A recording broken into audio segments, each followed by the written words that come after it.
Nimbara. Thank you guys for your time and welcome.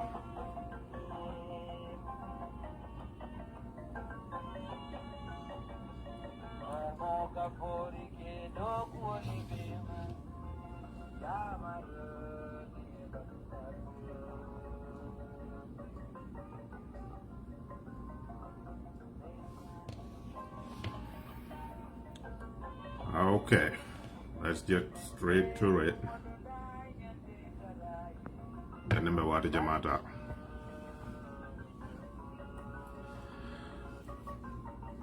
So, as usual, I guess struggle is in full gear, right?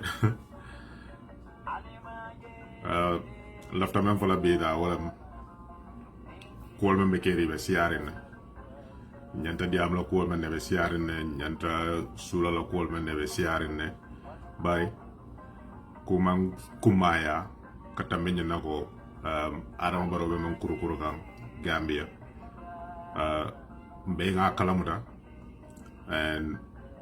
Nanyalo Akang, Nandalo Akang, Najuka Hametamena Kanasoto, because I have Tinaro Kualdo, and Ningabalaje,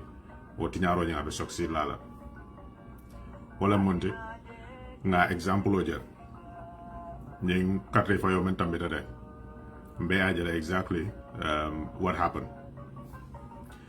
nga kenum blog post basically come for je wala ko political violence ya je dawda ko fitinol be karinyol ya wala karinyol ya mantanku nga jele membe Senegal bi ntenda karno la because Senegal and Gambia couldn't nin Senegal ma meg no dal meg no ninje man tankun dal yata tankun non basically in the Senegal lekon. So what distraction o membe je distraction kumalam mol nyante nyalola kanne mol nyanta diamla ko wala mol nyanta sula la ko wala le bare akana tal fana nyandi ya kusifal membe je di amol be siaren ko be siaren Gambian la jogo ndella na attention span ma wara back nkan mfay ku kelen kono le bo kono mo makato bay folo kudo ila rom param ngam fay wo kono nga nyaka si nyindol bar membe be kuru kan duma mbe nyabala la ndaka ko motile ndamando mbe yalo ne so mbe nyanta nga hakilo to woto nga nyo hakilo maya nga nyo hakilo bulandi nga nyo ya mari ka joko wo kuwol nyi Adam Barrow sula da menna banko ka kana so daje kada ta ay tan molla. For example, Kanafi Municipal Council, Banjul City Council, LRA, ni aje yela mayor, ani la chairman ol ye be carte fay ye pour ye si ye do ko men ke nyaay wala. So mol yela support ya base wala ka. Ko jini men ka entel nya faale me carte faale. Dol fama findita men ya hanin dem ni mantra parti kele e ko me carte faale ni na ndum be lolé fele be campagne kele nembe mako la karumane ye men do ko mol nyaay wala. Niya wone Adama Barrow men do ko yo kuntak mbe ngalo na medam balu da man dia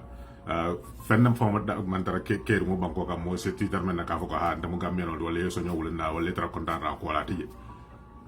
bari men ka 2021 etal ni alate mo fana ko be fendi la ba ko la dol fana yakelo wulendi ko ha nga continue be nyenti nyaro men ko wala fi nga UDP man sa kunda so de jambari nyaay ko jele men bebe kerim banko kam do ko men be kerim anen do kunta yal men be kering men ye do ko ke anen men man do ko so ni wo be kering Adama Barrow be prepare pour 2026 ay lo ko tege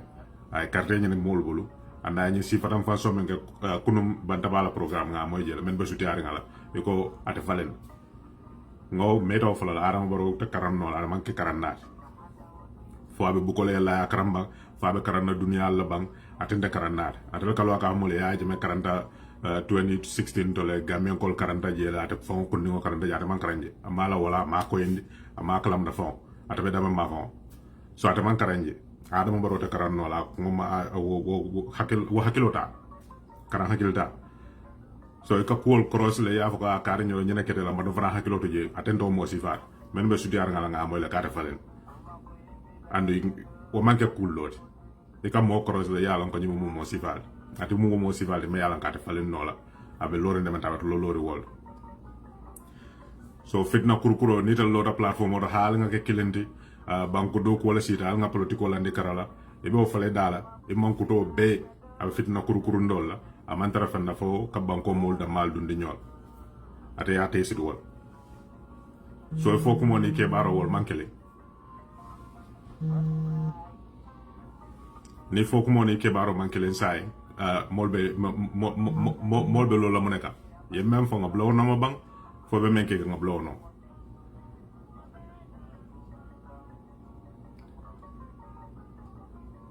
so ñinam ko wori membe kere aya tesid mana la ka banko mol ko sendi ñola pour ñin kamalata be men ñi ka so sotuno so nga wala ko political violence abka ko telikele na mala ka wulu mole wule jeki jeki dro fitino ka ni kura ka kurukura no ko meta kurukura la ka 2017 fo bi abe kurukuruka nim mol be bental ñaato wol manke mo hakil malti danum be ayatara di mamal ta gambi men ka wa ha UDP lafta fitno la banko la fitno ni UDP lafta fitno banko ka fitno ke to banko ko njuna wonde bi but men ben ñaato mo hakil malam mo yirwaari ngolam ye mol kenkeng mbota kuwol man kono 2021 mo bayal na diminame mol mut ni wo mam manage no properly denu bi im kam fo wonde membe Senegal ben jawara wala be tarantaria kadu jani Senegal ta keta wolu mo political ko wala 3 years 3 times la wala 2 times la wala mo la ko barentelia adam baro si wala ko takin ni ñoo so nim mantani hakilo la ñatam kol ben ñaato men yalla ko hakil mal ni wol me singolonu ning dimba mala to Gambia bon ko kata dana politique dimba la ta si dimba la fana fiol da mak mo be sen na ñola wo fitna sifa dimba ko fano so ñinam ko de me yalla ko be ñanta ñaalo la kan en kana ñabo ndaka adi am ñana kenya wol mankile aka di am men na naka bar men na wol mankile e ko na fi ko man ko mol aka même fa dala naka menke mankile na fi ko ne haso do te mo man jam fanyo ko me nga fanya men bantaba kunun ka chamen kata ye mo jaba yalla moy le men be sudi ngale ka fo na man ko do be nyaadi mo ka taral ko no lawe mondia ya foire aka modo aka ajiko dol mabal wala ne ka woni foiro sabar no tala foire aka avec la arjana dingol ka do foire aka mo kulul ba nim mo tara boto ko no drom ye sambo di yalla wala na flo di yalla drom ajiko to nya fo men wala ka fendi wala ka tan tel ni adam barote so 2026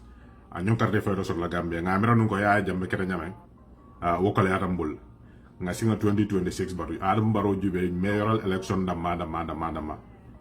me yalon ko mol fonga sula da men be sutiari la masa kunda la karole la tay carte fayla wolle adam baro finta ma kan men aka ma ñame ki jana ko kuma kan men fo mbe ya moy men ba fe ko kuma kan men fo mbe ya moy andu nata defalena anu wo kuma kan kilngol lebita 2026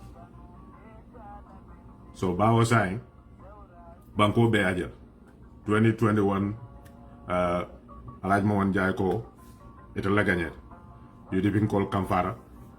ibe siri be la ñaton kol la mela ye mol tete fo kamfal dal ñu jita kayro sabata dambe kiti bu ngol no mol fana man so na mol dankula kayro sabata etel yela election oke wala yela campagne o ke yela fangol be findine mol bon na brinan tuba du dunya karo be la president fond be je karte fa yo kata mol ko fatal la mal la fal yemone ye mol tia gas ye mol arrest men yalan ko manka police ye mol bouté swearing ceremony men fond swearing ceremony ti man sonna ma bela je mu kam mo ne kam fa e kam fa ramna mayorship e ma wala sot chairmanship e ma wala sot woda male kam fandi fitno wol ni bankoka ne mol ye jinkanu afitino da wara so mo membe wo nyama kelo wulinde wo kunden sifa la make kunden de local government is very important nimba fala kunden wala ka compare to the presidency me ala ka tebe mare banko be ni ko roy ba fala ko banjul me wala mare akon nin kamba bla be na banjul ni ko talib ni kambabla dan na KM ni ko West Coast ni kambabla abe dan na West Coast region wala ni ko Yanks ni kambabla abe dan na West Coast region ba ni ko president ni kambablu banko bela o mol be batal ko so ita photo kan kilimo la damento taw war wala bisira be la ni mol e fondi wala kala nyaali ñinam laate mol ñante ke haklotu damento ka je ngab because naye fitno wul ndi sande yale kat laf la ha yudi bin kol fitnan to wala mo la fitno lañ banko la fitno ya jeme yesitu wala kabrata jamane fo bi comme nga fa ñamani yudi bi la fitno lo banko ka fitno be kala banko ka ñaato kol mental bul hakil mal la moy andu yalla ne kay ila kuma kan ko la ñame ani be mol kenke na ñame fo nga saba fitino bala nga bula luano barata man ko mo sifa so ni wasa nyim wande fulo be ko nantel maw banko malor manana mina sila be kon kamala wala na nga safar do ke jam ko alhamdulillah fango e kontal man gagné décembre mol nyaaje la ngam famara nyame etel fele man gagné hana man sanji fulo fango si mol yaaje ye famma nyame nim fata 2026 wo ma nyaakeli ngoni wala beta andu molde sila ye jube because mbe banko dingol ita dol sere na loi santo lay dol jendi loi duma la men diata ni santon kol ya ka duma kol mol ta sonawol ni wo fitno kurkurte be na fala yudi pin kol barban ko bo be nyaaje la sayen ko ñu manke fitna mod ni wolam nu yet banko di mbamal bar nim fata ro tambodo ita la bina fitno kurkur la je e be mol toñi la be mol ñore la e be kol kala mol be mu ñar nga kam nim fata ro tambodo now when the stakes are so high mol fananta sonna wala ko ba fele be do yan la je be la campagne ko le ba kala ñame na continue ndar fana na campagne ko ba kala ñame ni carte fa so da nga ta way gani mol ita hajo bari tel ta sonna wala ya na sa mol be da do fatela Adam Barrow is desperate ya jema futata ñun tunkol ni mol di am ta mol ka ko hay man la fi karle a manke la fo ni la fi na baliati mol ye ki jele yebla men ne mak ye bula men ne yaay tan mol la koy mano wota sa mol be bala jele mo do ki sa wo mo do ke je ni we te kamfa fo ye koy fitno wul ndi banko kam e kana fa bo fitno be mo do la jele la wala mol ñaade ci lañ ngala la mol ñaay evidence so jele say is very clear so comme nga fa ñame membe sudi nga ya fa mol yenda Adama Barrow will not change. If anything, he will just double down abe menke kam continue la wala because a te fe wala batamaka ha ñi ndol mo mbete ya ñi ndol mo ñinati ay mol da madu ni ñola siol da madu ni ñol mol tamato ko ko na nga ngani ko tama fam fintira ko no ju sol lata National Assembly election no nata mol kontan local government election no nata ko rek mol kontan de la kam fa dawe findika afintita National Assembly election a wajabete ñi local government election carte fay do tije ko tege fajani 2026 wo kam fay ni wala ba walen andu ni fra raworo ye menke bandir wo mu demandi wol wo fitina kilmo bi ne ñu nawol because mol yela funta wala je ka suñaro ken ndamenna mol ye je suki waye kam fa e ka finde suudo kana mol ke be kodol dilele be manol dilela e be inene la pour ye carte fay mol ñaawo je ko bi tal de son nañi nam fana wala na ko ñol ka manda son na mo me menaje bina carte samala molbul waye kamfa atine dol pepper spray comme ya fanya même police yela report so ko karñol ye ñene ke nga report sa manager so nga na signé fana njube fobe loi taman la ni talma loi taman mo be la right lem pour fana ye fantanka self defense war is the first human instinct so nin ko ke dama yalan ka manyane ke ko mol arrest man yalan ko kantable iko kante mol membulu ye han ko folterable ye mol arrest ye tam samba ye tojo janim police bi ne arrest nim police fongo yo wokje mol na te report sambale na e nyanta mona kala ye bulo ko no ma ya atopato ka je ko momoy luwati nya luway kuluro lay ka so nga signé tol jube fofu nambe wakala ni tel mo kay sa tan ni mol la ko woto police man tral tele jaybe mo do leja woto sa mo be so loy faye momo ye fantanka yela mol tanka yela mol kanda ni wodun keta banko katinya asatre to lekta sa babot so molbe sirim be la moy bare fanata yesiri men Adama Barrow me understand wala te lafta men ata keno la wala ko kabren 2016 dunia be fata ya jamele nyaaje mo sifala mat ata kame use wala mo sojarol ay fansung army create army kono wala mo jongulaldi ay NIA use ay police use abokol fon use bagge balata ya fansung ko le create pour ka mol tilimbalia ka mol fa ka mol soron ka ko ke pour ka mol sawatinde dula kelin ye blano non ba fa ko hani ya jama bi jangin tekala ni mol silandi fanna wonte nyinte ko ye kairo so la ni sila tela wala ne kam lafta men kele buka ba ne luwa taman mol sila luwal wala ko me an kala bela wonno so ya Jammeh wol use le wala atna kabra balanta dron e ko waswul because mo malafa ya jala tinyaro men na til mbal ya men na manda Gambia da marawo Ghanaian dingol men fa anengal diam nya aka itel mulun jawande dunia nya ko so a jawol siata Gambia jawol murtay siata dunia karakotamal wala atna kabra balanta e ko waswulta e ko ngata nakata bala jantom ba forcé la nga bondi ni la ki dol nata wala manta be so boring kolaje TRRC nata mol yaaje Jammeh ka operate Nyameng ay sojor kunda ke Nyameng sa was security sector reform membe caring am Barrow masona implement bar we ñu tani mo lako Jammeh ka sojor kunda use tenne so sa mbo funtamol sukila nyaadile security sector reform yo wala sama am so no implement la ya landije bara mamelong ate army use no imagine during the campaign kabriko sojorol le talib la bana jindi in KM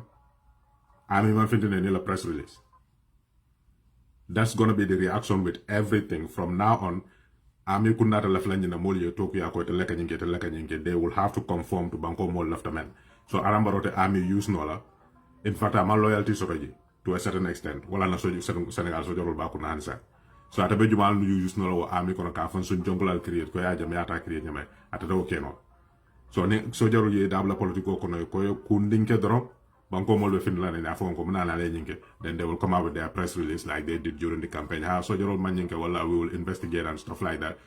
ibajela ko yakon them so actively he cannot use the army number 1 number 2 the police are under constant scrutiny amanke Gambia da mad membe bande ka jubele fo ñi dictator ya karrefa ya bondije that was something me an ko dunia mol mandala ye dictator bandi jaro karo sabata je sam police of an ambassador ni jube e ka ko le jannen Jammeh ya ko tinyaro la mi multi agas le men jar men nyana men ti agas bari wo torture to the extent ko NIA ye men kan fo solo bute ya fa wo sifa te kala je so ato fana use not NIA ye wol sabali ye bandi je sina ye la fan yal fa karnyol beten be portol dila bari NIA te mo arrest le ye torture sa wo bundal be sukita aram Barrow male amanka sa wote bari mbe wo stage to Gambia dunia nyaben kan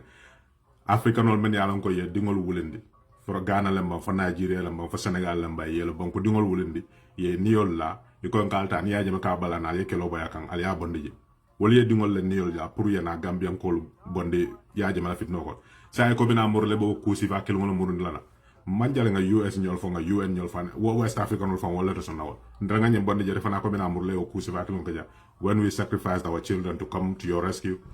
Walter Sonawala, so he's under that scrutiny. So openly, he cannot do that. What option is left? Jammeh playbook, Adam Barrow will use. Option wala monte. Jammeh July 22nd youth movement, green boys, green girls may use. The same exact thing Adam Barrow will use to create political confusion in the country. The more I remember many along ko UDP jawol lemo because on that to nyafole nyaka jeke Dakar ka UDP ning Adam Barrow lo kuya follow amanke ajiyam wal ajiyam yem fo ñu delon jukal wakara atani internal kuyal but outwardly banta mole men kalam da ko ñinem kuyal kawri Barrow youth movement lot kawri Barrow youth movement lot wrong problem o start UDP ko le follow wolte ba ko kala men be njaw ko mañol be mena foga ni Jammeh kala c'est très to UDP imamu da fen UDP ko kam na fo nim Barrow kay based on their excuse ha nsula da fon nikel ya mako UDP ko UDP youth bi ngi bijan alte no albe men kur ko ta manke to nyaat albe kula dal man sonna fo mo li aji ko was a political move so kuya start awol bar mo jaba ke Dakar wala ke fanje ko ma kalam ta wala o kerala because UDP feel threatened wala na they were going against that wo Barrow youth movement dol ko ye wala use ye NPP law wala Barrow youth for national development I don't know BYM yeah Barrow youth movement Barrow youth for national development I told you mal so but essentially ni ajube July 22nd movement fana start wala nya fo ninkel men na de ko na Jammeh la makoy ay ke monati political sabotage ko wala men be UDP kalo wolba kala mantala nin campagne waro sire nin July 22 boy sol ka ñoy ñaade nin green boy sol ka ñoy ngo alu ndjay fara wolto Ciara fo Ciara ramba UDP ni e classmen so ray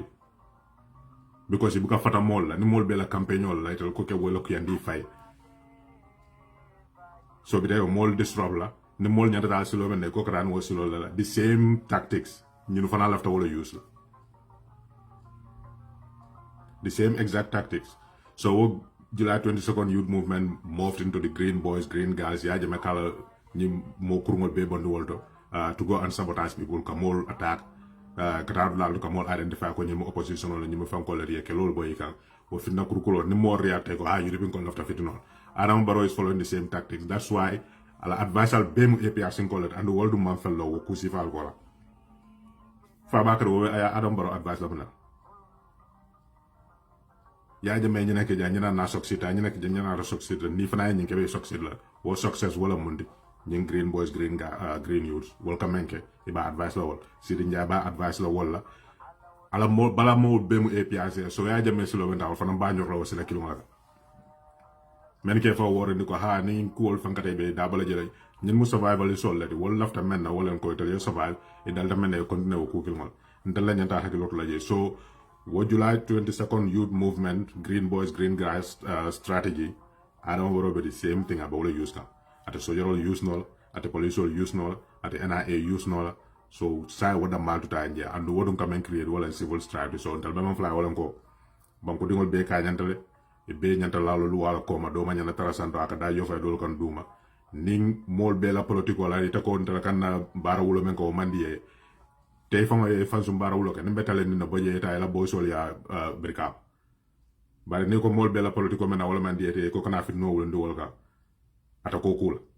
because mol te sile banko kay be abuse la constantly wo jamano tambira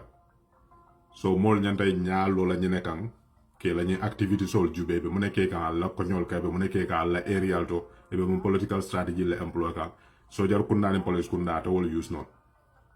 wote keno la sembot so ñi mon dingola bo wol la sembot ba wol use la pour wol ya kala political operative sol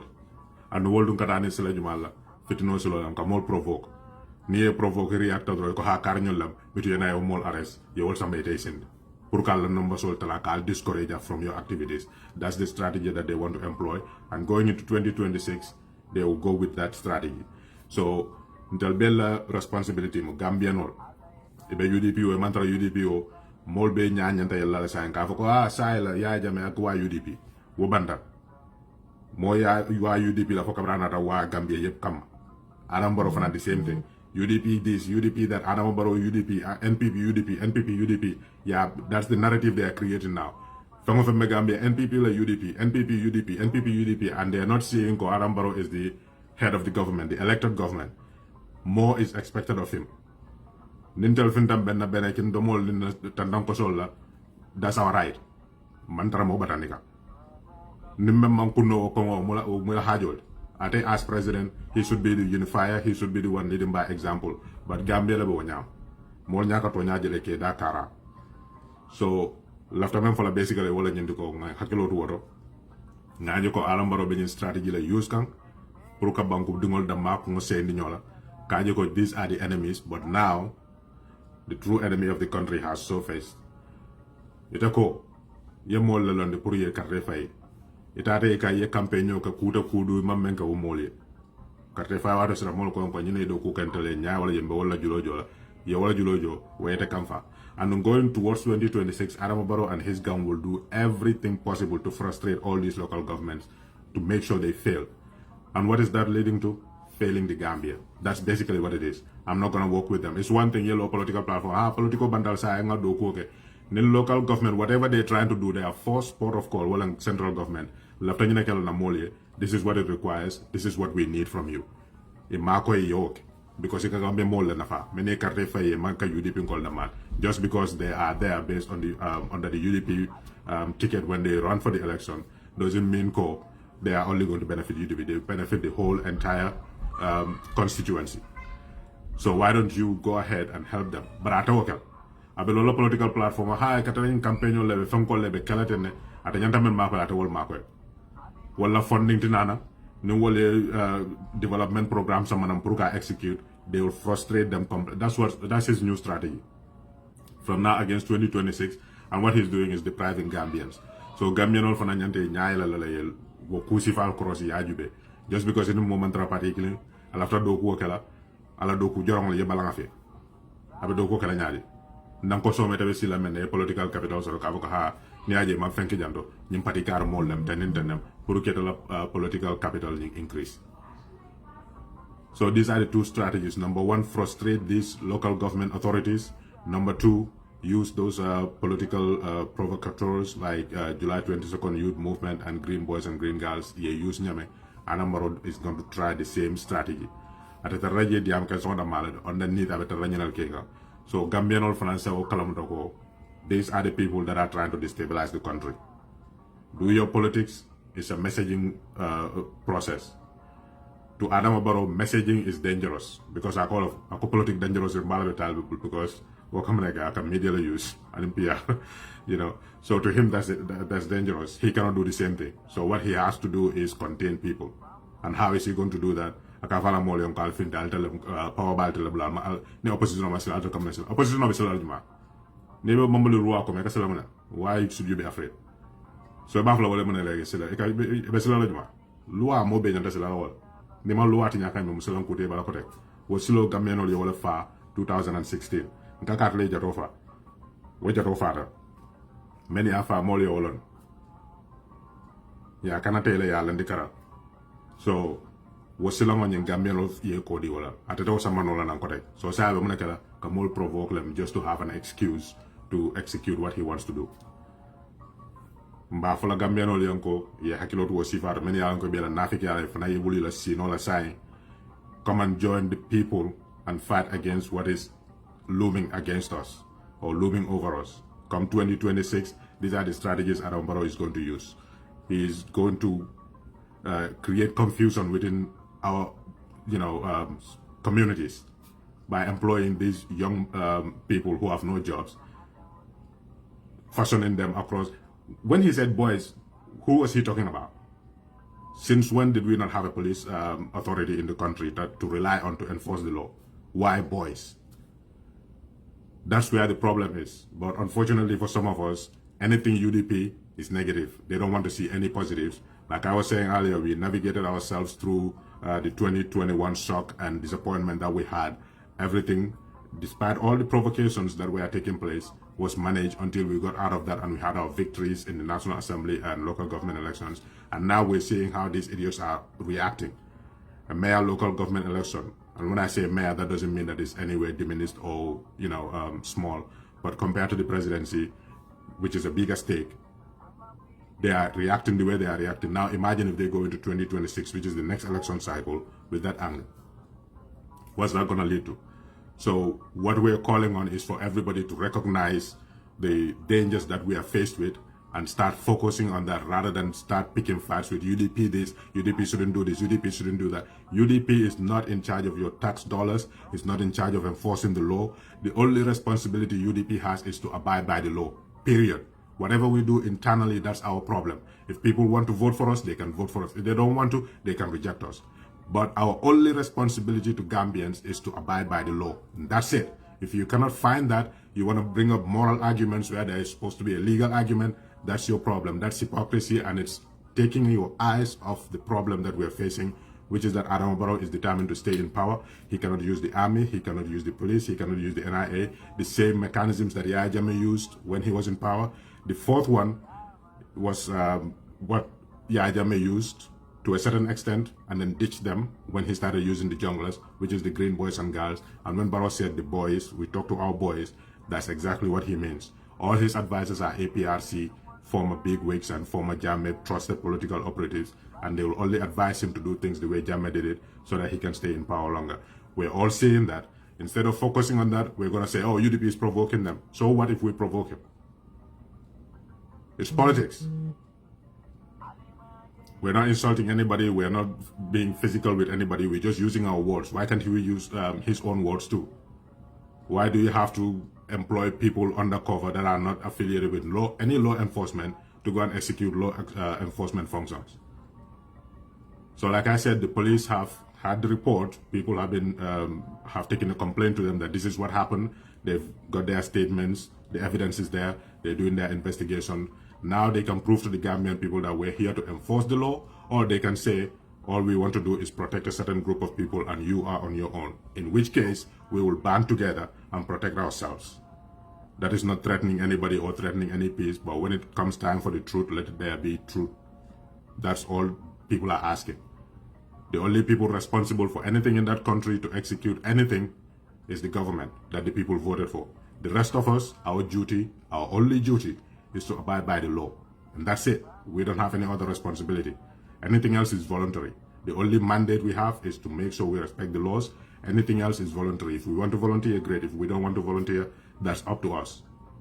People can decide at the polls what they want to do when we present ourselves to them. But besides that, they are the ones who are responsible. And these are the signs we're seeing going to 2026. Keep close tabs on it and notice that this is what is going to happen. If they are this angry at the mayoral election results and there's no other election until 2026, imagine what anger they're going to bring in that electoral cycle. A lot is going to happen between now and then, but he's going to double down on his divisive rhetoric, on his whatever it is that he is going to work on.